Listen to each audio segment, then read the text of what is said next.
Hello, Darkwing Doll here. Just want to do a show for Freeform Dreadlock Talk today.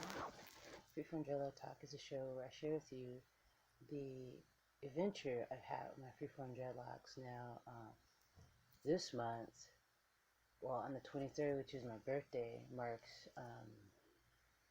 having dreadlocks for 23 years. That's funny. 23rd, July 23rd, 23 years.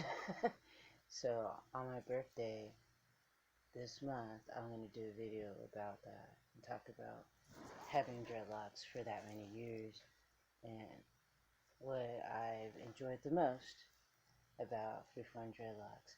But today, what I wanted to talk about was the fact that I have all this beautiful fabric and I'm going to make dreadlock beads with them. I was working with this fabric, and you've seen it on past videos where I did a thrift store haul, and I showed you that I got this really nice fabric from the thrift store. I thought it was just zebra fabric, but it's actually, it looks like it's wood grain. You see that? It's pretty cool. So what I had decided to do was make beads out of it instead of make like a shirt or whatever.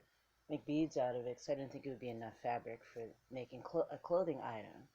So what I did was I made this purse, and I showed this to you yesterday on yesterday's show for Art Talk. This Black God and Black Goddess purse that I made, and I used that fabric to make these beads. So I thought, well, why can't I make dreadlock beads with this fabric? So last night I was experimenting with it, and let me move some of the stuff out of the way. Last night I was experimenting with this fabric, and let me see if I can find those beads. I think I may have put these beads inside of this purse that I'm working on. So yeah, I came up with these really nice little beads, fabric beads. And this is perfect for people who like to change their hair color but don't want to dye their hair. This one's kind of closed up, so I can't really use that one. But let's see, find the other ones. Here's another one.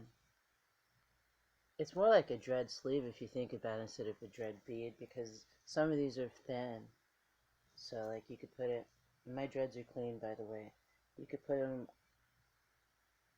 on your dreads. Let's see, which dread would it fit. I've got so many dreads. I've got so many dreads of different lengths, different sizes. Which one would it fit on though? I don't wear beads all the time on my dreads, but when I do, it's fun because it's a way of adding color and design to my hair without having to dye my hair. I can't dye my hair with commercial dyes. My hair doesn't take well to that kind of treatment. I don't know which dread this would fit, but yeah, you can see the hole, the size of the hole. It would probably fit a tiny one. I thought the tiny one would go through. There we go. But the thing is, it's too skinny. So, but yeah, these make good dreadlock beads.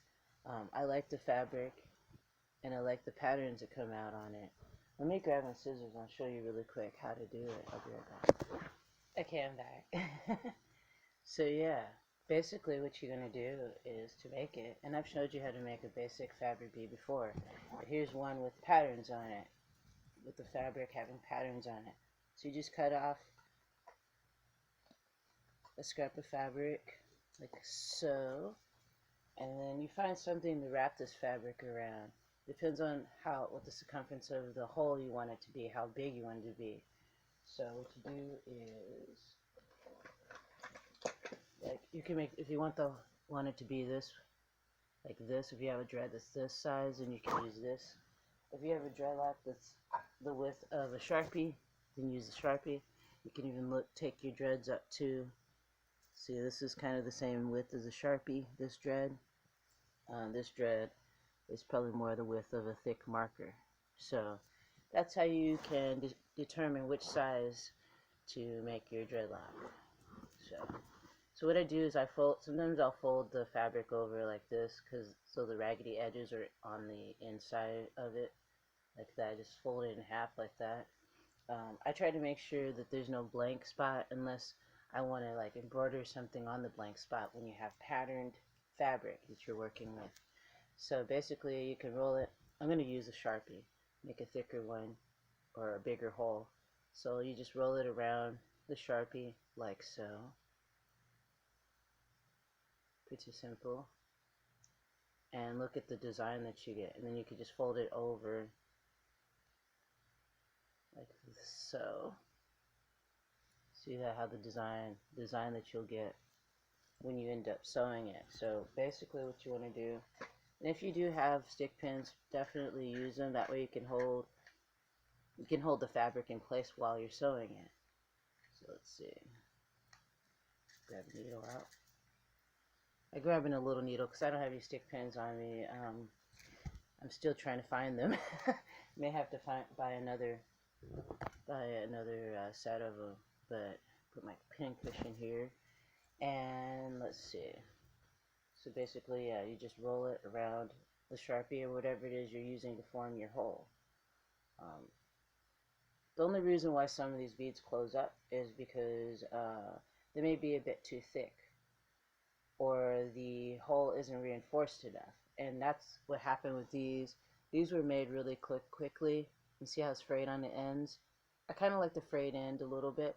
You could kind of see still a hole in there, but not really. But what could happen is that if you don't seal it up on the bottom and on the top, then it'll close up. If you don't seal it up good on the bottom and the top. So what I'm going to do is use this little needle I took out to hold the spot while I thread a needle. So yeah, that'll hold it. And be really careful when you're using needles, because yeah, they can definitely puncture your fingers. I mean, I don't see, you can see on the tips of my fingers where I've punctured my fingers. You got to really be careful, especially the really sharp needles. Let me see if I can find my scissors. Here they are. I guess you guys didn't think you're going to be in for a tutorial. Just a spare of the moment tutorial. So I grabbed my needle. If you guys don't know how to thread a needle or know any basic sewing, hand sewing techniques, you could check out my past videos on this channel under the playlist basic sewing. I think it's like basic sewing tips or something like that. So it shows you, in those videos I show you how to thread a needle, I show you how to do basic stitches, I show you how to hem pants. It's all based on hand sewing, so it's not like a machine is doing, it's me doing it. So here we go. We just sew this together, these two ends together like this.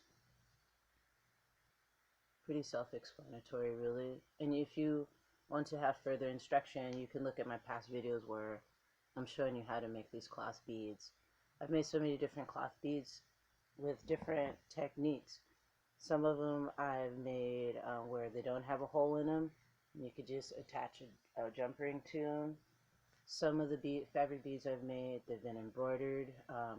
Some of them I've dipped in dye to dye them, to add a pattern to them, because some of the fabrics that I use, they're not always the patterns that I like on there. So, and it's not always the type of fabric that I like, but I like to recycle it. So take that needle out of there. Now that I've got, see, you got it enclosed on that side, those two sides sewn together. So I hope you guys are having a good Wednesday, and I hope you guys are feeling good about your dreads and not falling into some sort of fucking trend. There's just so much trends going on lately. It's ridiculous. And if you're trying to stay away from dyeing your hair, making beads is a good way to do that. I'm not telling people not to dye their hair. I'm just saying, for those of you that don't want to anymore, you don't have to. There's also so many different natural dyes that you can use now derived from plants. I've shown different videos in the past, over the years, on how I use hair rinses, herbal hair rinses, and I do it for nutritive health, the health of my hair and scalp benefits, but also the side effects or the benefits, you might say, is that you may have a little bit of dyeing of your hair happening. Say for instance, if you use rosemary rinse all the time, over and over again, which I've done, and that's why I have a lot of reds coming out of my hair. And I think that I noticed that when I was a kid, and I look at old photos of me as a kid, that I had like kind of a dusty brown hair. I didn't really have dark, like black hair or dark brown hair. It was dusty brown and a little bit of red in it, but not a lot, just in the sun. And I think it's because I was in the sun a lot as a kid. I was a very active kid, and I loved playing in the sun and doing everything outside. So, but yeah, you get an idea of what I'm talking about.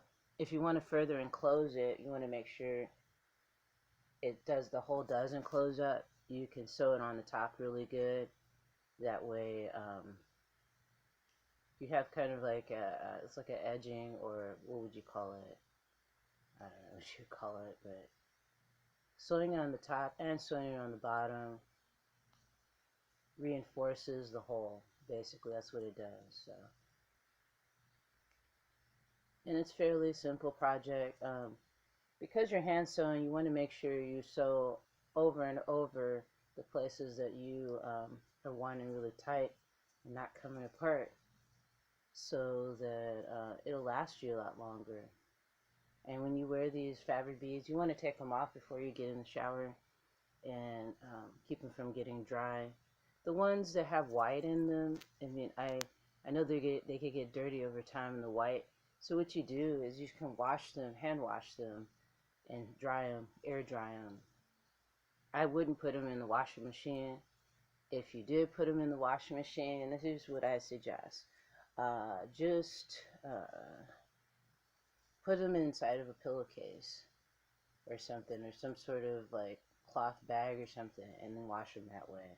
Instead of washing them outright, just throwing them in there without being enclosed in something. Because what'll happen is the fabric may get like the little what do you call them, lint balls and shit on it from the agitation of being washed with all these different clothes. So that could be something that might happen. I've seen that happen when I accidentally got one of my fabric beads in the wash machine. So yeah, it happens, but it's no big deal. But just know that it's better to hand wash these beads instead of trying to like throw them in the washer with your big load of washing stuff.